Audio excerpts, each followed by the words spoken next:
So many times people will say, well, go out and buy some new lingerie, right? And that'll spice things up. But if you don't have that emotional intimacy where you feel supported, cheerleaded, safe, you feel like your partner hears you, sees you, has your back, how are you going to maintain an attraction to that person long term if they're not that person for you? How? Right.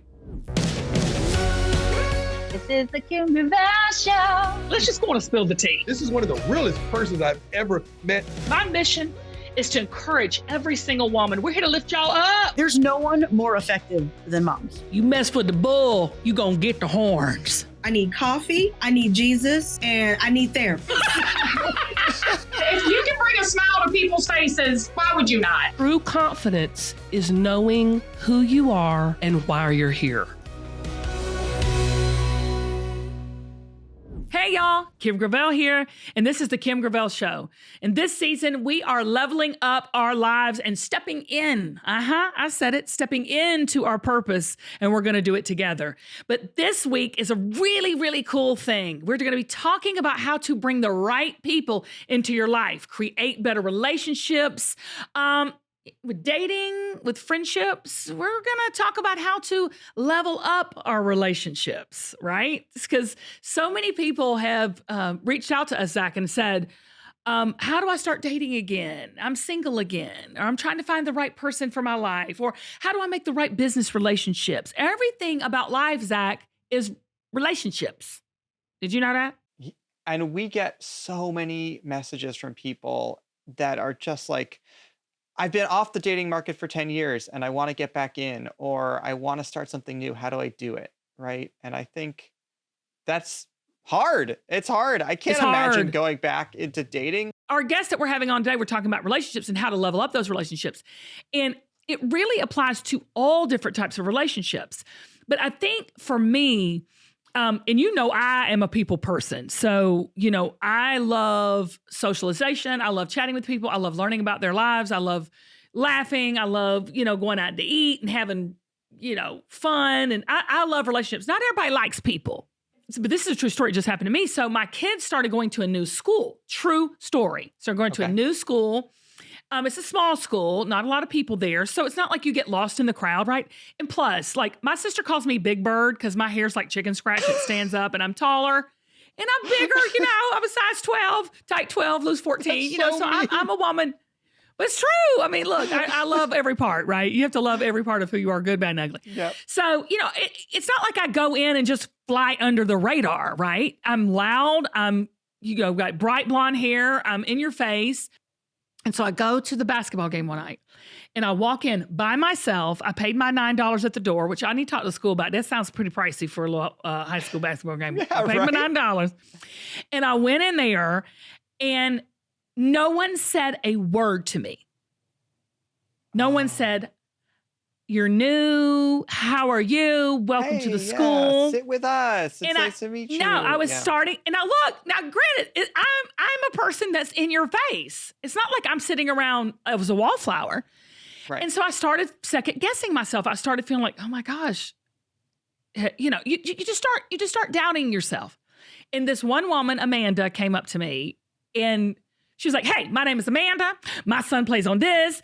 Welcome to the school." Shook my hand. "If you need anything, let me know." I mean, she was just in my face, just so welcoming. And she was the only person who did that. And I absolutely love her. Today, we still are friends because of that. Now, of course, we've made tons of friends. But I say all that to say relationships and getting to know people, regardless if it's love, if it's friendship, whatever, if you're going into a new situation, wanting to make new friends, at 51, it is still challenging. I'm on TV every week. I was going to say 51. I'm 50 years old. And you, not like, a confidence expert, right? Right. But that's my point. Like, it is something we as humans all crave. We all want to be loved and accepted. I'm telling you, and I'm not just talking about romantic love and marriage. That's great. It's awesome. And when it's right, it's really good. It's hard work, but it's really good. But all of us as human beings, young, old, it doesn't matter.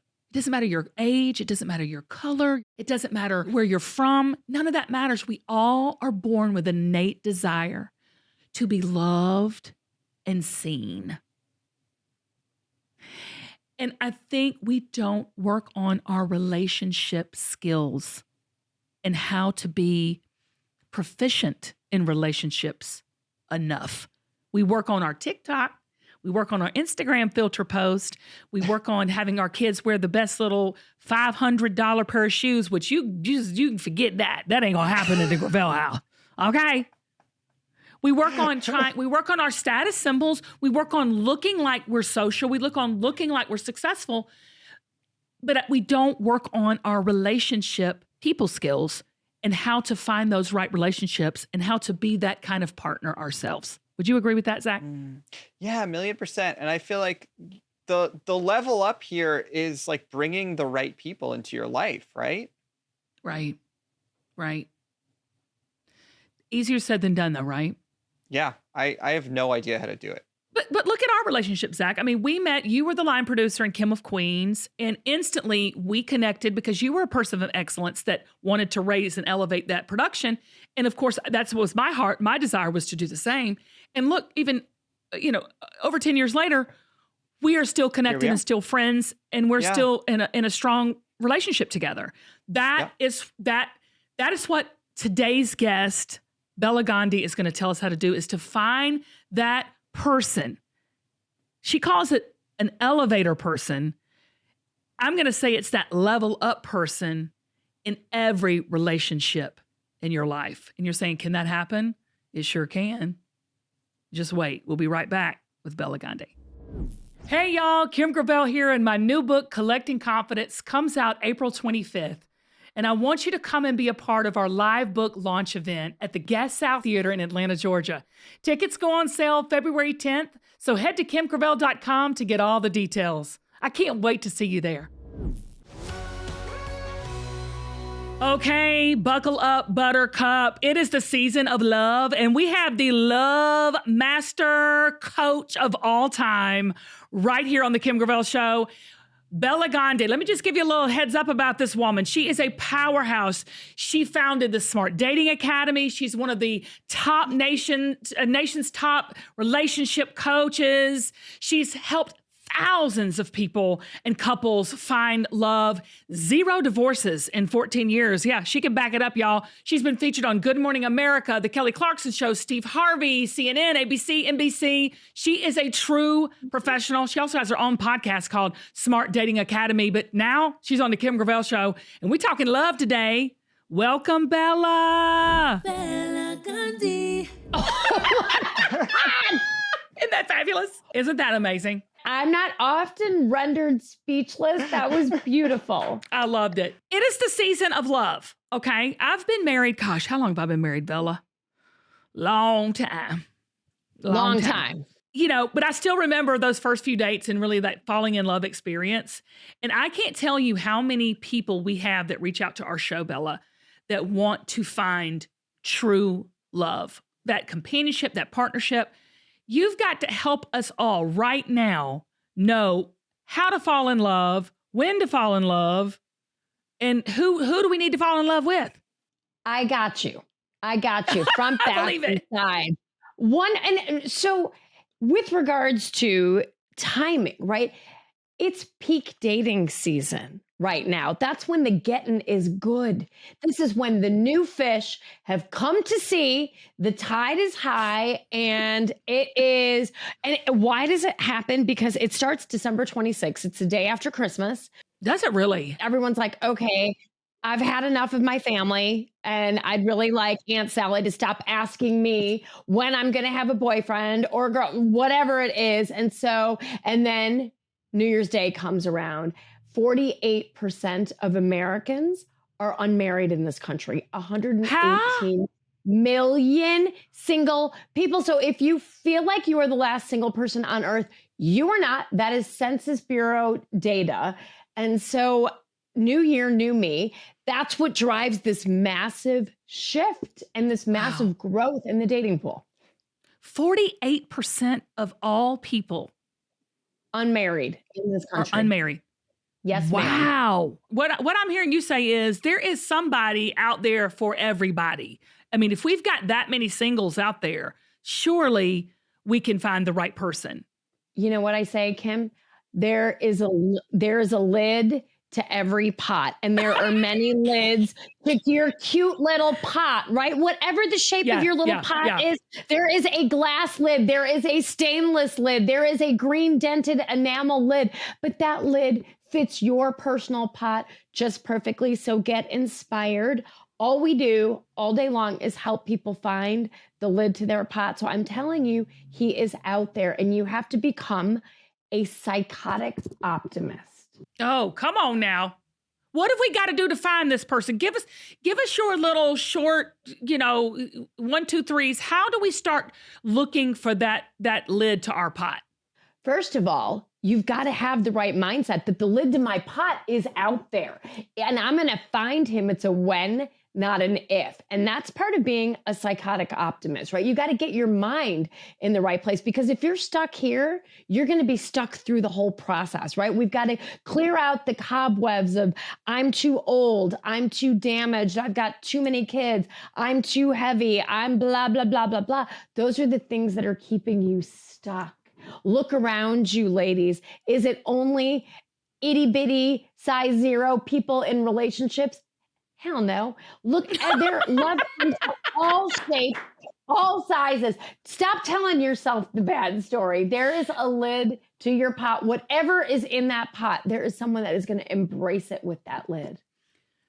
Bella, why do you think that we, especially women, okay, because we're talking, men too, but why do we as women always tend to tell ourselves the bad things and believe the bad things about ourselves, especially when we're going into relationships? What is it about love that really warps our mindset, girl?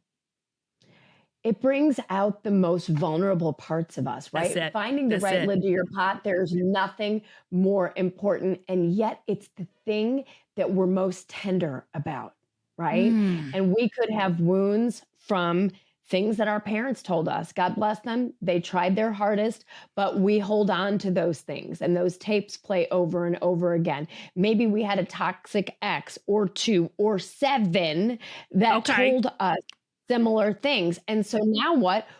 We take those bad seed things and we plant them in our minds, and they grow into these giant oak trees. So I'm saying we're going to take a hatchet, we're going to chop those bad trees down, because that is not who you are. You've got to stop telling yourself the bad story. And that's your first big step to believing that you can do this, believing that the lid to your pot is out there, because so many people are like, oh, give me a break. There's only damaged goods out there. Everybody looks like a felon, blah. And it's all the women that I deal with that are single or single again, Bella, they're like, oh, it's just because they get on the dating apps and they do this and that, and everything's just a hookup. I mean, I'm talking like 50-year-old women are just saying they're just, all these men just want hookups, or they're losers, or the ba, ba, ba, ba, ba. That's the narrative that I'm hearing. It's a self-fulfilling prophecy. Kim, if I said to you, walk into this party and tell me all the people that are wearing red right now, you'd walk around, you'd have your handy little notepad, and you'd be like, all right, Bella, there's 11 people wearing red. Now, if I said to you, all right, how many people were wearing purple? You're like, girl, you asked me about red. You didn't ask me about purple. That's what happens with online dating and dating in general. If you think there's only hookup-y, trashy, former felons out there, what is your mind going to anchor on? Oh, see, look at that. And that's what you're going to see. And what happens, you put blinders on and you're missing all the good people. So my team and I, we are in the weeds with you going, oh, see, now you missed these 3. Why did you do that? I know why, because you had your dark and gloomy lenses on when you were looking at the app. They're like, I don't know how I missed them. That's what happens. That is what this whole process is about. What are we supposed to look for? So I'm going to give you two answers. For women that work with us, we have this whole process and it's called high GHQ, high and good husband qualities, right? So we're marching people down that process. No, you got to stop right there. Bella, you got to stop. You got to explain what you went over that too fast, girl. You just ran over that. You've got to stop and explain what you just said in depth. That is so flipping good, girl. High GHQ. High and good husband qualities. Now, don't say, well, I don't want to get married ever again. I'm using the word husband as lid to pot. Okay. So got it. That is love that. Most people that come to us are like, I have specialized in finding bad husbands. Right. And so finding a good one requires a lot of work for some people, drilling in to old parent stuff, attachment stuff. I have people that if there is a red flag doozer in the room, they're like, oh, bring me that one. Right. And so finding high GHQ, it's partly who's the kind of guy that's going to make you happy? What do you need versus what you want in a relationship? So many people are stuck on that gerbil, that hamster wheel. Well, I want him to be 6 feet tall. I want him to make over $150,000. I want him to have 50 stamps in his passport, right? I don't want to be a nurse or a purse. I get all of that, right? But when we date for people that are just good on paper, sometimes they're not even worth the paper it's written on. Well, and sometimes you have to look for the potential in people too. I mean, a lot of people, because look, we're all a work in progress too. And you talk about an elevator person. Can you tell everybody what that is? What do you mean by an elevator person? And can this elevator person be in any aspect of relationships in your life, whether it be, your husband, your wife, your best friend? I mean, what is that? That gave me goosebumps that you know that. So it's it's elevator people, right? We all have them in our lives. They are the people that elevate you. They lift you up. They make you happiest. And what we do with our clients is we sit with them. I'll say, who's your dream guy? And they're like, oh, he's tall and he looks like George Clooney mixed with the Marlboro Man. And like, we get all this stuff. I'm like, okay. That's great. Then we put that list to the side and then we ask, who are the people in your life that make you really happy? And they're like, oh my gosh, well, my friend Kim. I'll say, well, why does your friend Kim, why is she an elevator person? Oh, that Kim, she is the most positive person. She lights up the room. When I see her name on my cell phone, I know she's calling me with something good. She has my back. I can tell her anything. And I know she is my biggest cheerleader. Right. And we go through this list with people. And what we end up doing is we look for the commonalities in their elevator people. And I was like, sweetheart, this is your new checklist. Wow. Because there are pervasive themes. And this is why we've had those 0 divorces in 14 years, because your husband, your future lid to your pot should have the same qualities as your elevator people. In fact, long term, he should be your number one elevator person.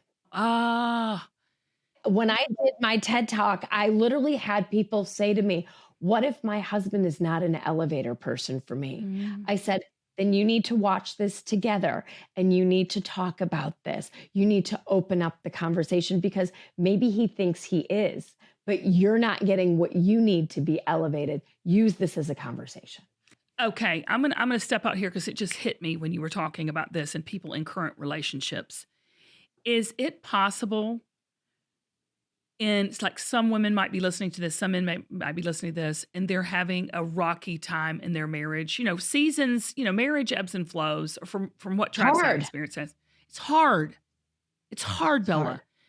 Is there hope to rekindle this kind of passion and love for those of us who are married and are looking to, create that elevator person within ourselves and within our marriage for each other? That's how you do it, Kim. So many times people will say, well, go out and buy some new lingerie, right? And that'll spice things up. But if you don't have that emotional intimacy where you feel supported, cheerleaded, safe, you feel like your partner hears you, sees you, has your back, how are you going to maintain an attraction to that person long-term if they're Correct, not right. that person for you? How? Right. Right? That's a 3-month, 6-month thing. Great. One and done. But when you don't have that connection, you can't have physical passion long-term. And this is what people don't know, right? And it's like, this is the stuff we need to talk about and have those conversations. If you're not an elevator person for me, then I need to tell you how you could be. Make it constructive. I need to support you as my partner. Honey, it would make me so happy if when I have a win, I didn't feel like I was putting you down. I want you to say, I'm so proud of you. And I am honored to be with you, whatever that is for you. How does this relate in other relationships too? Because, you know, I've been in the self-help world. I love listening to different podcasts like yours and so many others about how to become a better human myself before I can show up for someone else and be that person, be their elevator person. How do we start really having that relationship with ourselves, Bella? Because I think that for me, the more I, like and love myself, the more I'm able to pour out to my children, my husband, my friends, my relationships. How important does it start with you first before you find that one true love or before you find that really tight best friend or, whatever the relationship you're seeking now? Because I think what you're saying really, you can use this and apply this in all the relationships in life because that's what life is. It's just about relationships. That's it. You're exactly right. You're exactly right. And I love everything you're saying. And here's what I want all of you listening to this to know. It's, you don't have to be perfect. You don't have to look in the mirror every day and say, I love you, Bela Gandhi. I love everything about you, because the truth of the matter is that's not true, right? I can be kinder to myself. I can be gentle to myself, but that doesn't mean I don't have pain. That doesn't mean I don't have unfinished business. It just means I'm all right. And I know where I'm good. I know where I need help. And when I'm feeling that way, then I can pour into you and I can pour into people. But so often people think I need to be totally healed and I need to just be in love with myself. I'm like, call me when that day happens. It's like saying, oh, it'll never happen. I'm going to be ready. It never happens. It's like, oh, I just knew when I was ready to be a mom. No, you didn't. Happened. I'm still not ready to be a mom. And I have an 18-year-old and a 14-year-old, right? We're not ready yet. So that's the thing. If you don't feel like, oh, I need to be healed more, the question is, okay, do you really? You know what? Because we're all works in progress. But if you're feeling good, and if the thought of going on a date excites you, and you are doing the work to fix your picker, so you are doing the work to not find the red flag doozers all over again. If you need help, for good Lord's sake, get help. There's a lot of help out there that didn't exist 20 and 30 years ago, right? We want to hold space for you. And we're like personal trainers for people's love lives. So it's true. Get inspired. You don't have to be perfectly healed or perfectly in love with you to go through this process. Because if that's the case, I shouldn't be married for 25 years. How about you? Amen. Hello, hands up for that one. Hey. Okay, how do you figure out who women think they want to be with and who they actually need? I always say this, Travis is everything I never thought but always wanted. Like, he doesn't look like what I thought he was going to look like. He doesn't act like what I thought he was going to look like, but he's everything I've ever wanted. So how do you get people from what they want to what they really need that will fulfill them in relationships? So looking at this list, the difference between what I want and what I need, and looking at their elevator people and looking at the things that elevate them in their relationships, so important, because that helps to sift out the dark, sarcastic, mean, red flaggy, narcissistic, avoidant people right then and there. So looking at the people that elevate you, you're like, oh, wow. And I encourage you all to do this. Make a list of your elevator people. Look for the common themes, right? A lot of words I see: supportive, cheerleader, has my back, loyal, can trust them with anything, right? And then now what you need to do is, dating starts with process of elimination, because elevator qualities take a long time to develop. You don't know that somebody's kind up front. In fact, if somebody says to me, I'm a nice guy, he's probably not that nice, because nice people don't need to say that they're nice. They just You are. right, got that right. You got that right, girl. Say that again for the people in the back. Just because you say it don't mean it's true. Our process, nobody's getting exclusive in a relationship until they've been on 15 legit dates with somebody. And those are like 2-hour dates. And we talk about sexclusivity, no sex until you're in an exclusive relationship. So okay, that was my next question. That was my next question. Yes, sexclusivity.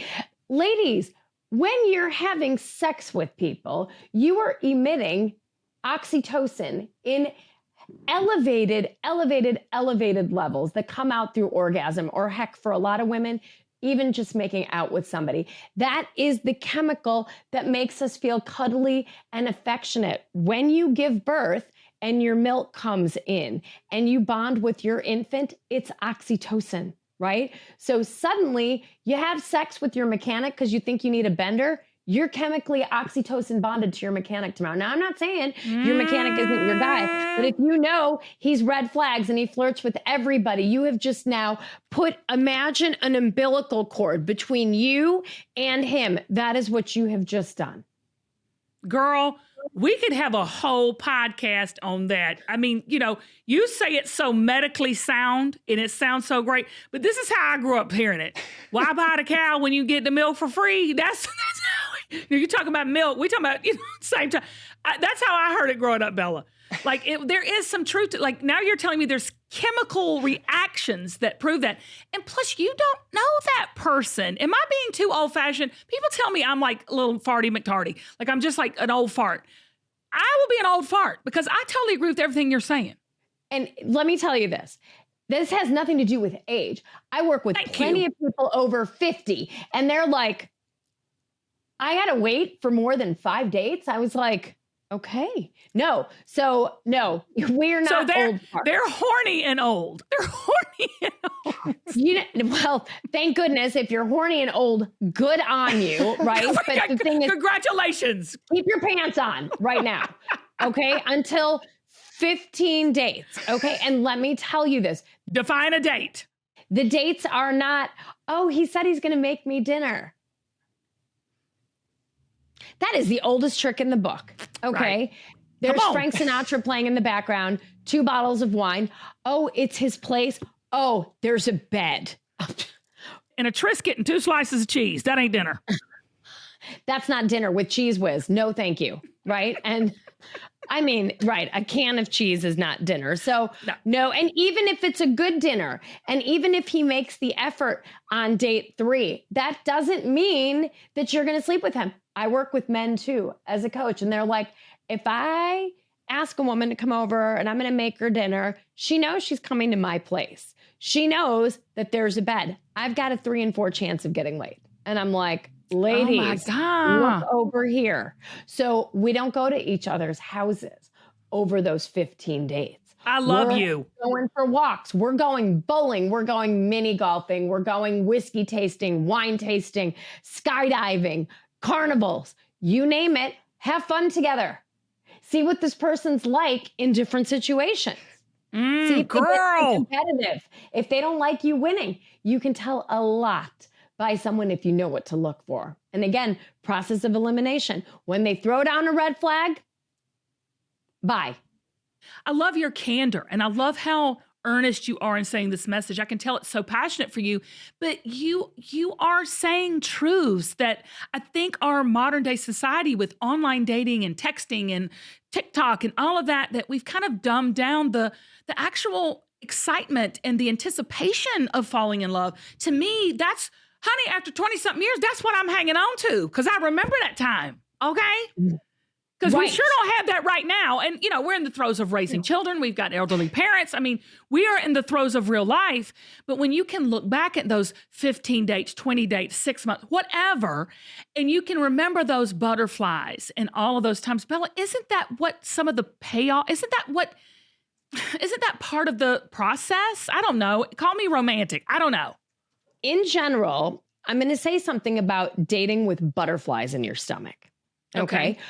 What you and I are talking about, I married someone who was not my type either. His name is Andy. We've been married for 25 years. Amazing. What I will tell you is when you think about your husband in that beginning period, it's excitement. Let me differentiate. Butterflies ladies, butterflies in your stomach while you're dating are bad. Oh, God. Butterflies are your gut telling you danger, Will Robinson. There's fear. It's our female intuition saying there's danger up ahead. And people are like, wait, what? I've been dating for butterflies. I'm like, I did this when I wanted butterflies in my stomach. And this is before I started dating my husband. And every person that gave me butterflies in a big flipping your stomach over kind of way after date one, at a certain point left me flat on my back looking up going, what the hell just happened? That hurt. And so excitement is something that can build with the right person. You don't have to have sizzling chemistry right away, because if you're feeling hot and heavy chemistry on date one, I'm going to tell you what, it's probably red flags and it's probably familiarity. When you come in touch with someone on a date who you're feeling the EBGBs and all of the things and the butterflies for, that is a person that reminds you of a bad ex. It's familiarity. Okay, well, I'm going to retract to say, because truly, I mean, I just got finished writing my book, and I didn't like Travis at all, so I didn't have the butterflies at first. I didn't even like him. I mean, I turned him down cold flat. I did. And I like what you said. I'm going to replace my butterfly word. But when I finally realized, oh my gosh, this guy's such a guy of substance. He's so everything I never thought but always wanted. It was excitement. So I'm glad that is the true word. Like, because we were excited to build our life together. We were excited to start it, doing things together. We came together for a purpose, not just because I love you. You know what I'm saying? It was solid, It was solid. He, unbeknownst to you, became an elevator person. And then I always say, when we got our mental house in order, you and me both, it sounds like, and I stopped dating. I loved red flag. If there was a red flag person in a 2-mile zone of me, bring him my way. That was my jam for a long time. Right? Okay. Did all that.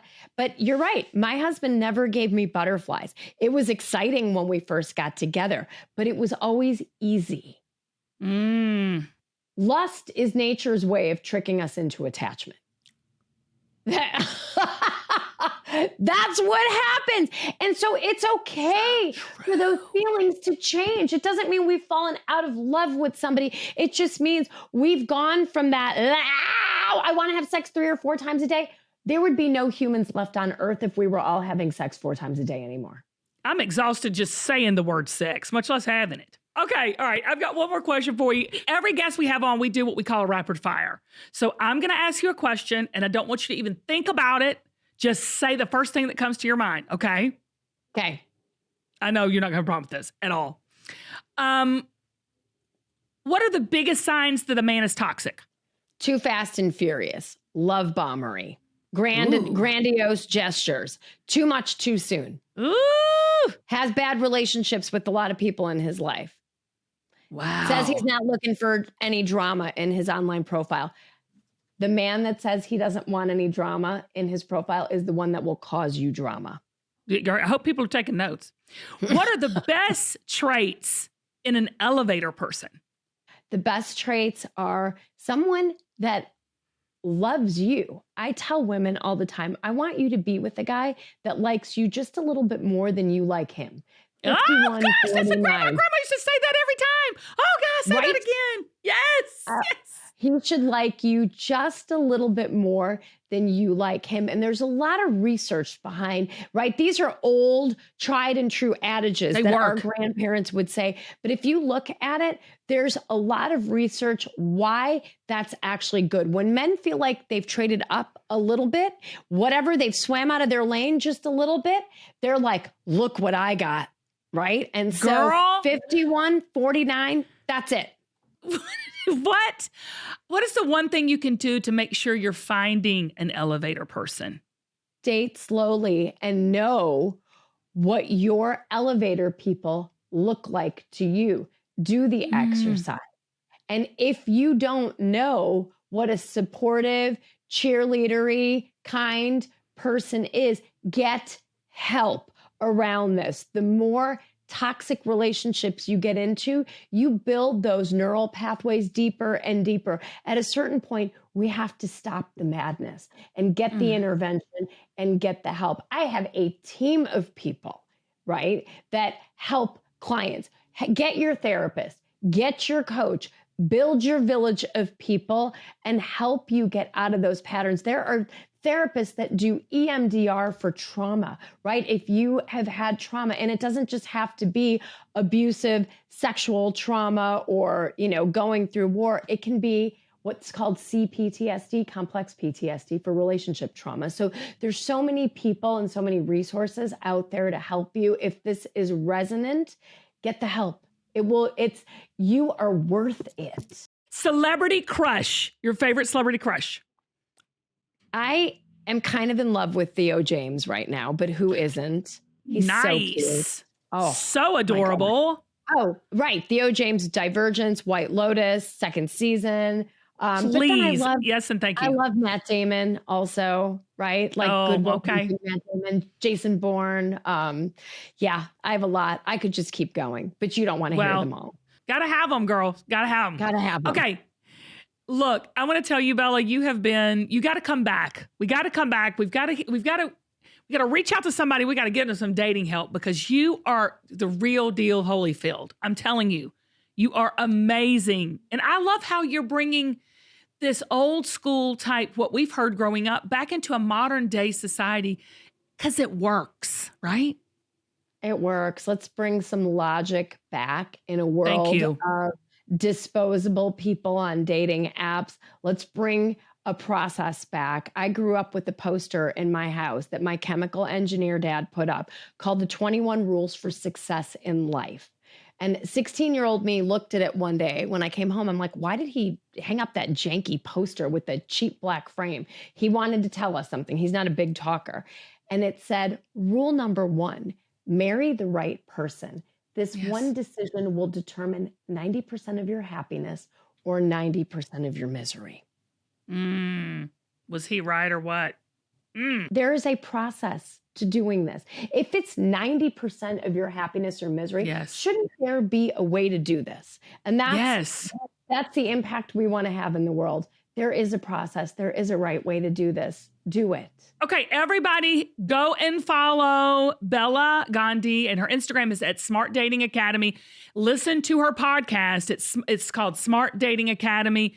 The woman knows what she's talking about. 0 divorces in 14 years. She's got some things you can follow to find that elevator person, that lid to your pot for you. Bella, come back and be with us. We love you, girl. I love you. Thank you for having me. This was the highlight of my week. Amazing. Gosh, you're so good. She's so right. She's so old school. That's so old school ways of doing it in a modern day. I mean, I'm not, no disrespect, but it's true. Some of those things we throw out that we shouldn't. I love that you're like always relating it back to this is what my parents said, this is what my grandparents said. Like that's the real world wisdom though, right? Like, well, we call it, someone called it homespun. Another person recently called it down home, but I liked what Bella said. She says it's logical. I'm like, thank you. Yeah. Mine is homespun, down home, and she's the brainiac, and hers is logical. But whatever you want to call it, it works. Yep. Kim, I want to put you on the spot right now. Can you think of a Kimism for bringing the right person in your life? Do you have one? Oh. Yeah. Got one. Okay. My daddy used to always say this to me. Here's some little down home, homespun wisdom for you. He used to say to me, Kim, I'm going to do it in his voice too. Kim, you can never soar with eagles when you're scratching around with a bunch of turkeys. Y'all need to leave them turkeys alone. It's time to level up and soar with the eagles, y'all. You'll never get there scratching around with a bunch of turkeys. It's time to level up. Level up your relationships. I love it. Bela Gandhi, go ahead and follow her on all her social media.